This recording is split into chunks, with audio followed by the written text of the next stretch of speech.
ನಮಸ್ಕಾರ. ಪ್ರಜಾರಾಜ್ಯ ಕನ್ನಡ ನ್ಯೂಸ್ಗೆ ಸ್ವಾಗತ. ನಾಡ ಹಬ್ಬ ದಸರಾ ಉತ್ಸವದ ಪ್ರಮುಖ ಆಕರ್ಷಣೆ ಕೇಂದ್ರ ಬಿಂದು ಮೈಸೂರಿನ ಅರಮನೆ. ವಿದ್ಯುತ್ ದೀಪಾಲಂಕಾರ, ಚಿತ್ತಾರದ ಅದ್ಭುತ ದೃಶ್ಯ ಒಮ್ಮೆ ನೋಡಿ. ರಾಮಗೌಡ ಪಾಟೀಲ್, ಪ್ರಜಾರಾಜ್ಯ ಕನ್ನಡ ನ್ಯೂಸ್.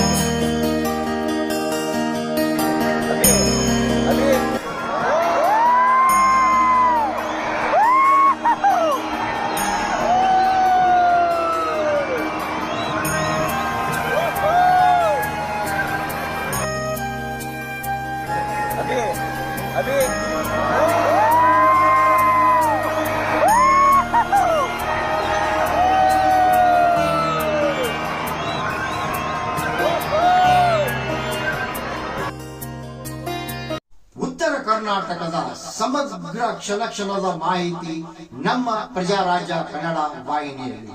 ನಮ್ಮ ನಡೆ ಪ್ರಜಾರಾಜ್ಯದ ಕಡೆ. ಬೆಲ್ ಐಕಾನ್ ಒತ್ತಿ ಸಬ್ಸ್ಕ್ರೈಬ್ ಆಗಿ. ನಾನು ರಾಮಗೌಡ ಪಾಟೀಲ್.